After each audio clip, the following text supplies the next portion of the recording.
اعوذ باللہ من الشیطان الرجیم بسم اللہ الرحمن الرحیم الحمد للہ رب العالمین الفصل الخامس من المرحلة السادسة في اثبات الصور النوعیہ۔ اس فصل کے اندر ایک اور جوہر کو ثابت کرنا ہے، وہ ہے صورت نوعیہ۔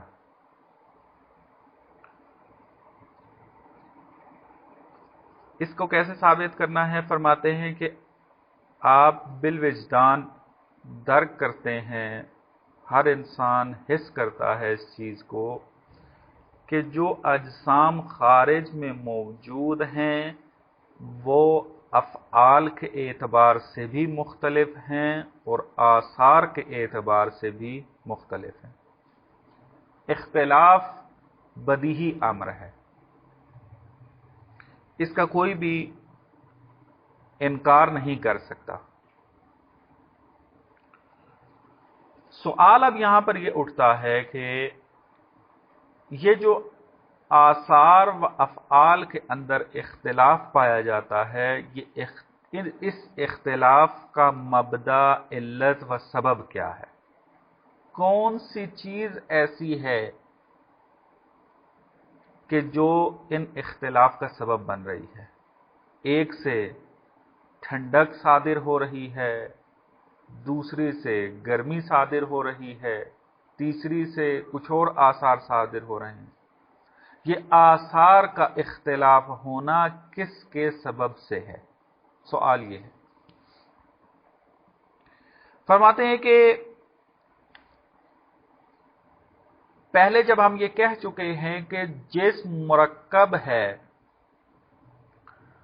مادے کے ساتھ اور صورت جسمیہ کے ساتھ، پہلے ہم جسم کی تعریف میں پڑھا ہے، جا کر ثابت کیا ہے کہ ایک جسم تشکیل پاتا ہے کس سے؟ مادے سے، اور دوسرا جو صورت اس پہ آتی ہے وہ صورت جسمیہ اس کے اوپر آتی ہے۔ فرماتے ہیں کہ اگر کوئی یہ بندہ آ کر کہے کہ ان تمام اختلافات کا سبب مادہ ہے تو یہ بات درست نہیں ہوگی۔ کیوں؟ اس وجہ سے چونکہ وہ افعال کے اعتبار سے اختلاف ہو یا آثار کے اعتبار سے اختلاف ہو، یہ فعلیت رکھتے ہیں اور مادے کے اندر کسی بھی قسم کی فعلیت موجود نہیں ہوتی۔ عرض کیا تھا کہ مادہ فلسفے میں کیا ہے؟ استعداد محض کا نام ہے، اس کے اندر فعلیت نام کی کوئی چیز نہیں ہے۔ اور جو آثار ہوتے ہیں وہ فعلیت رکھتے ہیں، مثلا گرمی کا ہونا، ٹھنڈک کا ہونا، تعقل کرنا، یہ ساری چیزیں کیا ہیں؟ یہ فعلیت رکھتی ہیں، تشخص رکھتی ہیں اپنا۔ پس نہیں ہو سکتا کہ جو چیز فعلیت نہ رکھتی ہو وہ سبب و علت بن رہی ہو ایسے آثار کا کہ جو فعلیت رکھتے ہوں۔ پس مادہ سبب نہیں ہے۔ اب کوئی بندہ آ کر یہ کہتا ہے کہ ٹھیک ہے، مادہ تو آثار کے اختلاف کا سبب نہیں ہے، صورت جسمیہ ہے۔ صورت جسمیہ کیا تھا؟ یعنی جب جسم کے بارے میں کہا، جسم کے بارے میں کیا کہا تھا کہ جس کے اندر ابعاد ثلاثہ موجود ہوں، ابعاد ثلاثہ رکھتا ہو۔ ابعاد ثلاثہ کو فعلیت دینے کے لیے صورت جسمیہ کی ضرورت ہے، یعنی صورت جسمیہ آ کر اس کے ابعاد ثلاثہ معین کرے گی۔ کوئی بندہ اگر کہتے ہیں یہ صورت جسمیہ کہ جو جسم کو آ کر جسم بنا رہی ہے، یہی صورت جسمیہ سبب بن رہی ہے کہ ہر جسم کے آثار مختلف ہوں۔ یہی صورت جسمیہ انسان کے آثار کو جدا کر رہی ہے حیوان کے آثار سے، نباتات کے آثار سے۔ تو اس کا جواب کیا ہے؟ جواب یہ دیتے ہیں کہ صورت جسمیہ بھی ان اختلافات کا سبب نہیں ہے۔ کیوں؟ اس وجہ سے کہ صورت جسمیہ تمام اجسام کے اندر مشترک ہے۔ صورت جسمیہ کیا ہے؟ یعنی جو فعلیت عطا کرے، کس اعتبار سے؟ طول، عرض اور عمق کے اعتبار سے۔ جس مادے کی حالت میں سعبودی رکھنے کی صلاحیت تو رکھتا ہے لیکن سعبودی بنتا نہیں ہے۔ سعبودی کب بنتا ہے؟ 3 ڈائمینشنل کب ہوتا ہے؟ جہات ثلاثہ کب اس کے اندر آتی ہیں؟ جب صورت جسمیہ اس کے اوپر طاری ہوتی ہے۔ صورت جسمیہ آ کر اس میں طول و عرض معین کر دیتی ہے۔ درست ہے؟ تو فرماتے ہیں یہ صورت جسمیہ تو ہر ایک کے اندر مشترک ہے، جو بھی جسم ہوگا، کیونکہ ہر جسم جو ہے وہ طول، عرض و عمق رکھتا ہے۔ پس جو بھی طول، عرض و عمق رکھتا ہے، اس کا مطلب ہے کہ وہ صورت جسمیہ رکھتا ہے اپنے اندر، اور صورت جسمیہ ایک ہی حقیقت ہے، اس کی حقیقتیں مختلف نہیں ہیں۔ پس جب صورت جسمیہ تمام اجسام کے اندر مشترک ہے تو مشترک چیز سے مختلف آثار کیسے صادر ہو سکتے ہیں؟ اگر صورت جسمیہ منشأ آثار ہوتی تو پھر اس سے ایک ہی اثر صادر ہوتا۔ انسان سے بھی وہی صادر ہوتا کہ جو حیوان سے صادر ہو رہا ہے، حیوان سے بھی وہی صادر ہوتا جو نباتات سے صادر ہو رہا ہے اور جمادات سے، کیونکہ ہر ایک کے اندر صورت جسمیہ ایک ہی معنی کے اندر ہے، وہاں صورت جسمیہ مختلف نہیں ہے۔ پس اس اعتبار سے صورت جسمیہ بھی آثار کے اختلاف کا سبب نہیں ہو سکتی چونکہ مشترک ہیں۔ فرماتے ہیں پس جب نہ مادہ اختلاف کا سبب ہے نہ صورت جسمیہ اختلاف کا سبب ہے، تو پس کوئی ایسی چیز ہے اس جسم کے اندر کہ جو ان اختلاف، آثار و افعال کے اختلاف کا سبب بن رہی ہے، اور وہ کیا ہے؟ اس کو صورت نوعیہ کہتے ہیں۔ اور یہ صورت نوعیہ جوہر ہے۔ کیوں؟ کیونکہ جوہر کے آثار کی علت بھی جوہر ہی ہو سکتی ہے، عرض نہیں ہو سکتی۔ بس اس طریقے سے آ کر صورت نوعیہ کو ثابت کرتے ہیں۔ دیکھیں عبارت کو، الاجسام الموجودہ فی الخارج تختلف اختلافا بینا من حیث الافعال والآثار، کہ اجسام جو خارج میں موجود ہیں وہ افعال و آثار کے اعتبار سے واضح اختلاف رکھتے ہیں۔ وَهَذِهِ الْأَفْعَالِ لَهَا مَبْدَأٌ جَوْهَرِيٌّ لَا مَحَالَةَ، تو ان افعال کے لیے کوئی مبدا و علت جوہری موجود ہونی چاہیے، کیونکہ اجسام جوہر ہیں تو ان کے افعال و آثار کی علت بھی جوہر ہونی چاہیے۔ وَلَيْسَ هُوَ الْمَادَّةُ الْأُولَى، اور یہ مبدا و علت و سبب مادہ اولا نہیں ہو سکتا۔ کیوں؟ لِأَنَّ شَأْنَهَا الْقَبُولُ وَالْإِنْفِعَالُ، کیونکہ مادہ اولا کے بارے میں ہم پہلے پڑھ کر آئے ہیں کہ جس میں یہ بات ثابت کی ہے کہ یہ فقط و فقط استعداد رکھتا ہے، دون الفعل، اس کے اندر فعلیت نام کی کوئی چیز نہیں ہوتی ہے، پس یہ نہیں ہو سکتا۔ وَلَلْ جِسْمِيَّةُ الْمُشْتَرَكَةُ، اور نہ ہی وہ جسمیت مشترکہ ہو سکتی ہے، یعنی صورت جسمیہ، جسمیت سے یا صورت جسمیہ مراد ہے، اور مشترکہ کہہ رہے ہیں چونکہ عرض کیا کہ یہ تمام اجسام کے اندر مشترک ہوتی ہے۔ فرماتے یہ بھی علت و سبب نہیں ہو سکتی۔ کیوں؟ لِأَنَّهَا وَاحِدَةٌ مُشْتَرَكَةٌ، کیونکہ یہ صورت جسمیہ تمام اجسام کے اندر مشترک اور واحد ہے۔ وَهَذِهِ الْأَفْعَالُ كَثِيرَةٌ مُخْتَلِفَةٌ، اور یہ افعال جو ہیں وہ کثیر بھی ہیں، مختلف بھی ہیں، بس یہ اس کی علت نہیں بن سکتی۔ فَلَهَا مَبَادٍ مُخْتَلِفَةٌ، پس ہر ایک افعال و آثار کے لیے مبادی مختلفہ چاہیے، انسان کے جو آثار مختلف ہیں اس کے لیے الگ مبدا چاہیے، حیوان کے اندر جو آثار مختلف ہیں اس کے لیے مبدا الگ چاہیے۔ وَلَوْ كَانَتْ هَذِهِ الْمَبَادِئُ أَعْرَاضًا مُخْتَلِفَةً وَجَبَ انتہاؤها إِلَى جَوَاهِرَ مُخْتَلِفَةٍ۔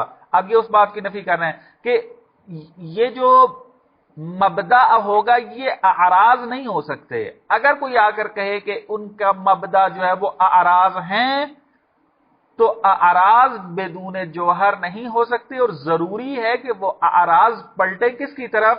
جوہر کی طرف، یعنی بالآخر جوہر کی طرف جانا ہے۔ علت اصلی جوہر بنے گی، عرض علت اصلی ان اختلاف کا نہیں بن سکتی۔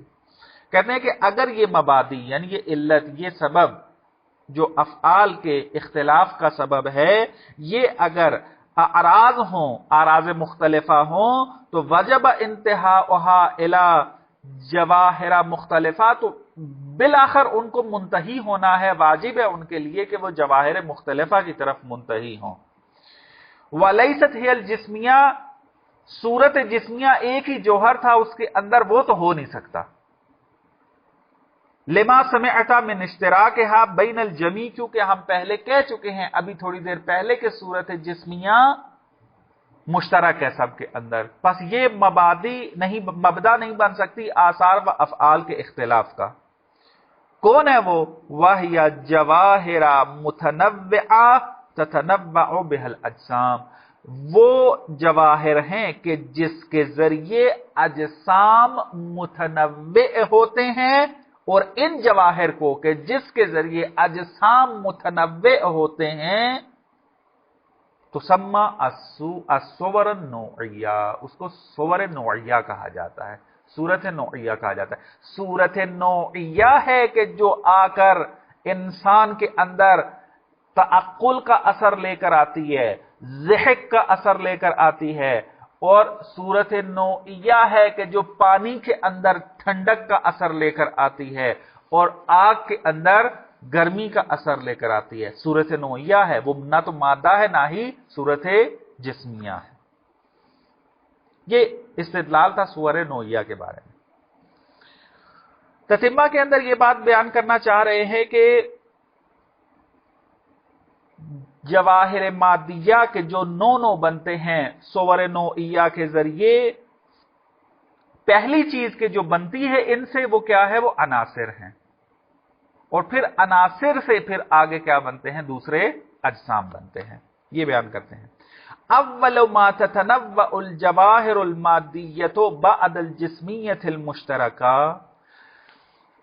پہلی وہ چیز کہ جو جس میں جسمیت مشترکہ کے بعد جواہر مادیہ کو متنوع کرتی ہے، یا جواہر مادیہ متنوع ہوتے ہیں، وہ کیا ہے؟ انما ہوا بالصور النوعیہ التي تتکون بها العناصر، یہ وہ چیز ہے کہ جو صور نوعیہ کے ذریعے متنوع ہوتے ہیں، یعنی جواہر مادیہ میں سے سب سے پہلی جو چیز متنوع ہوتی ہے وہ صور نوعیہ کے ذریعے، وہ کیا ہے؟ التي تتکون بها العناصر، صور نوعیہ کے جس کے ذریعے عناصر متکون ہوتے ہیں، متکون ہیں یعنی عناصر ہیں کہ جو متکون ہوتے ہیں صورت جسمیہ کے بعد سب سے پہلے۔ ثم العناصر، عناصر مواد لصور اخرى تلحق بها، پھر یہ عناصر مثلا آگ، مٹی، پانی، جو کہ چار عناصر قدیم فزکس کے اندر عناصر شمار ہوتے تھے، یہ عناصر پھر کیا ہیں؟ مادہ بنتے ہیں دوسری صورتوں کے لیے، کہ مٹی آگ کے ذریعے پھر ایک نئی صورت خلق ہوتی ہے اور ایک نئی چیز وجود میں آتی ہے، صور اخرى کے جو اس کو لاحق ہوتے ہیں۔ وَكَانَ الْقُدَمَاءُ مِنْ عُلَمَاءِ الطِّبْعِيَّةِ يَعُدُّونَ الْعَنَاصِرَ أَرْبَعَةً، قدیم فزکس کے اندر علماء عناصر کو چار سمجھتے تھے۔ وَأَخَذَ الْإِلَٰهِيُّونَ ذَلِكَ أَصْلًا مَوْضُوعًا، اور الہیون نے یعنی فلاسفر نے اس بات کو کہ عناصر چار ہیں اصل موضوعی کے عنوان سے قبول کیا۔ اصل موضوعی کے بارے میں وضاحت کی ہے. کیا ہے اصل موضوعی؟ گھڑی ہوئی اصل نہیں ہے. کیا ہے؟ یعنی یہ بات فزکس کی ہے، فزکس والوں سے ادھار لے کر ہم نے فلسفے میں اس کے نتائج سے بحث کرنی ہے، تو لہذا یہ اصل موضوعی ہے.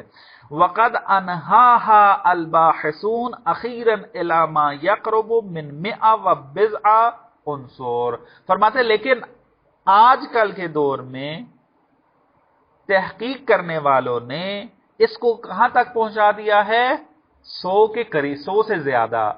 100 عنصر، بضع یعنی چند، یعنی جیسے ہم کہتے ہیں نا 100 سے کچھ زیادہ، یہ بضع اس کے لیے آتا ہے کہ 100 سے کچھ زیادہ عناصر تک پہنچا دیا، جو تقریباً سنا ہے 120 136 کو اس تعداد تک بیان کرتے ہیں ان عناصر کو. یہ تھی فصل خامس. آخری فصل کے جو اس میں بیان کرنی ہے اس درس کے اندر وہ ہے یہ چھٹی فصل کہ الفصل السادس من المرحلۃ السادسہ فی تلازم المادۃ والصورہ. یہ بات ثابت کرنی ہے کہ مادہ و صورت متلازم ہیں، نہ مادہ صورت کے بغیر رہ سکتا ہے اور نہ ہی صورت مادے کے بغیر رہ سکتی ہے. فرماتے ہیں کہ مادہ صورت کے بغیر نہیں رہ سکتا. انتہائی بات واضح ہے. کیوں؟ اس وجہ سے کہ مادہ استعداد محض کا نام ہے. مادہ خارج میں وجود رکھ ہی نہیں سکتا کہ جب تک وہ کسی فعلیت والی چیز کے ساتھ نہ ہو، اور وہ صورت ہے. صورت ہے کہ جو مادہ کے وجود کو حفظ رکھتی ہے اور اس کے توسط سے مادہ خارج میں آتا ہے. وَإِلَّا اگر مادہ صورت سے خالی ہو کر خارج میں آنا چاہے تو کبھی بھی خارج میں نہیں آ سکتا. کیوں؟ کیونکہ خارج فعلیت کا نام ہے اور مادہ فعلیت نہیں رکھتا. پس جو فعلیت نہیں رکھتا وہ فعلیت کے میدان میں نہیں آ سکتا. پس اس کو حتماً سہارے کی ضرورت ہے. وہ سہارا اس کا صورت ہے. پس اس اعتبار سے مادہ کبھی صورت سے خالی نہیں رہ سکتا. اور صورت جو ہے یہ لازم ہے مادے کو. اس کی وجہ کیا ہے؟ اس کی دلیل کیا ہے؟ اس کی دلیل یہ دیتے ہیں کہ ہم خارج میں تجربے کے ذریعے، حس کے ذریعے اس بات کو دیکھ رہے ہوتے ہیں کہ اس عالم کے اندر تغیر و انفعال موجود ہے. ہر چیز متغیر ہے، ہر چیز انفعال پذیر ہے. کچھ کسی نہ کسی چیز کو قبول کر رہی ہے، چاہے وہ پتھر ہو، چاہے وہ نبات ہو، چاہے وہ انسان ہو، چاہے وہ حیوان ہو. کسی بھی صورت میں موجود ہو تو وہ انفعال رکھتی ہے، وہ تغیر رکھتی ہے، تبدیلی ان کے اندر موجود ہے. فرماتے ہیں کہ تبدیلی اگر ان کے اندر آ رہی ہے، درست ہے، مثلا آپ اور میں اس وقت فعلیت رکھتے ہیں، درست ہے، انسان کی صورت میں ہے، لیکن پھر بھی ہم کیا کر رہے ہیں؟ تبدیلی پیدا ہمارے اندر ہو رہی ہے. بچپن میں کچھ اور ہوتے ہیں، جوانی میں پھر ہمارے اندر کچھ تبدیلیاں آتی ہیں، پھر کیا ہے بڑھاپے کے اندر تبدیلیاں آتی ہیں. بہت ساری تبدیلیوں سے گزرتے ہیں ہم. یہ جو تبدیلیاں آ رہی ہیں، یہ تبدیلیاں تب آپ کے اندر آئیں گی کہ جب آپ کے اندر مادہ موجود ہوگا. اگر مادہ موجود نہ ہو تو ان کے اندر تبدیلی ممکن نہیں ہے، کیونکہ انفعال کس کے اندر پایا جاتا ہے؟ مادے کے اندر. کیونکہ آپ کو بتایا کہ مادہ ہے کہ جو استعداد رکھتا ہے، وائلا صورت فعلیت کا نام ہے، استعداد کا نام نہیں ہے. اسی وجہ سے مجردات کے بارے میں کہا جاتا ہے کہ چونکہ مجردات صورت محض ہیں، ان کے اندر مادہ نام کی چیز نہیں پائی جاتی. اسی وجہ سے کہتے ہیں کہ وہ کیا ہیں؟ تغیر نہیں رکھتے، وہ ثابت رہتے ہیں. وہ تغیر کو قبول بھی نہیں کرتے. تکامل ان کے اندر نہیں پایا جاتا. تکامل کس کے اندر ہے؟ انسان کے اندر ہے. کیوں ہے؟ کیونکہ مادہ رکھتا ہے.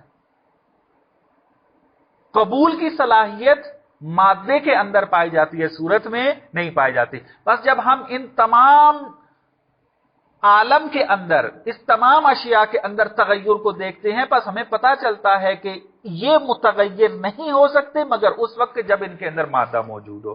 بس معلوم ہوا کہ صورت بھی بغیر مادے کے نہیں رہ سکتی، کیونکہ صورت میں تکامل پایا جاتا ہے اور تکامل بغیر مادے کے ممکن نہیں ہے۔ بس اس طریقے سے یہ ایک دوسرے کے متلازم ہیں۔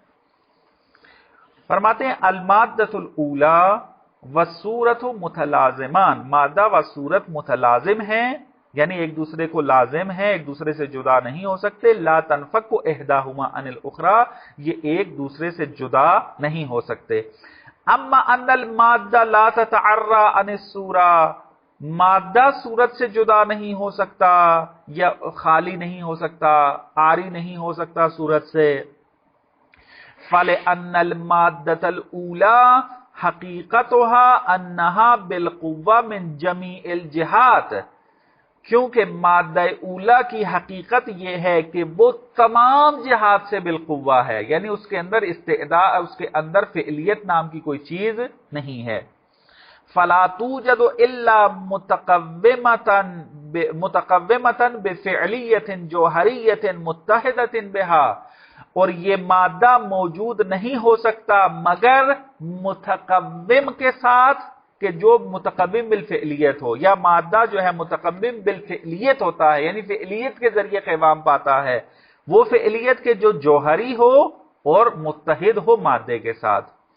اذ لا تحقق لموجود الا بفعلیت، چونکہ جو بھی چیز موجود ہے وہ فعلیت رکھتی ہے، مادہ اگر موجود ہونا چاہتا ہے تو اس کو فعلیت کا ہونا ضروری ہے۔ والجوہر الفعلی الذی ھذا شأنہ، اور جوہر جو کہ فعلی ہے اور جس کی شأن یہ ہے کہ وہ موجود ہو، وہ الصورہ، وہ صورت ہے، یعنی فعلیت خاصہ ہے صورت کا۔ فَإِذًا الْمَطْلُوبُ ثَابِتٌ، پس ہمارا مطلوب ثابت ہو جاتا ہے کہ مادہ بغیر صورت کے موجود نہیں ہو سکتا، چونکہ موجود فعلیت کا نام ہے اور فعلیت صورت کے ذریعے آتی ہے، مادے کے ذریعے نہیں آتی۔ وَأَمَّا أَنَّ الصُّورَةَ الَّتِي مِنْ شَأْنِهَا أَن تُقَارِنَ الْمَادَّةَ لَا تَتَجَرَّدُ عَنْهَا، اور یہ جو کہا کہ صورت کی شأن یہ ہے کہ وہ مادے کے مقارن ہوتی ہے اور مادے سے کبھی جدا نہیں ہوتی اور اس سے خالی نہیں ہوتی، اس کی وجہ کیا ہے؟ فرماتے ہیں فَلِأَنَّ شَيْئًا مِنَ الْأَنْوَاءِ الَّتِي يَنَالُهَا الْحِسُّ وَالتَّجْرِبَةُ، ہماری حس، ہمارا تجربہ جس چیز کو پاتا ہے وہ یہ ہے کہ انواع میں سے کوئی بھی چیز لا یخلو من قوت التغیر و امکان الانفعال، کہ یہ چیز جو کوئی بھی چیز جو ہے وہ تغیر سے اور انفعال کے امکان سے خالی نہیں ہے، ہر چیز تغیر پذیر ہے، ہر چیز انفعال پذیر ہے۔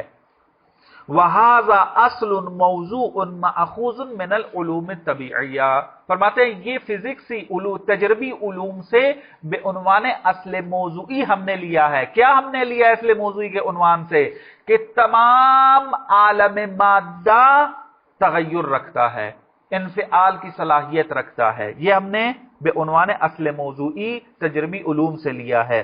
وَمَا فِيهِ الْقُوَّةُ وَالْإِمْكَانُ، جب یہ بات ثابت ہو گئی علوم تجربی میں کہ تمام اجسام مادی جو ہیں وہ تغیر رکھتے ہیں، تغیر پذیر ہیں، تو قوہ یعنی استعداد، والامکان اور اس کا ممکن ہونا کہ وہ انفعال کو قبول کرے، تغیر کو قبول کرے، لا یخلو من مادۃ، تو اس کا مطلب ہے کہ پھر مادے سے یہ خالی نہیں ہو سکتے۔ فاذن المطلوب ثابت، پس مطلوب ہمارا یہاں بھی ثابت ہو جاتا ہے کہ عالم کے جو موجود ہے اس میں تغیر ہے اور یہ تغیر بدون مادہ نہیں ہو سکتا، بس سب کی سب چیزیں کیا ہیں؟ مادہ رکھتی ہیں، پس صورت مادے کی محتاج ہے، اس کے ہمراہ ہی رہے گی، چونکہ اس کے اندر تکامل ہونا ہے اور تکامل بغیر مادے کے نہیں ہو سکتا۔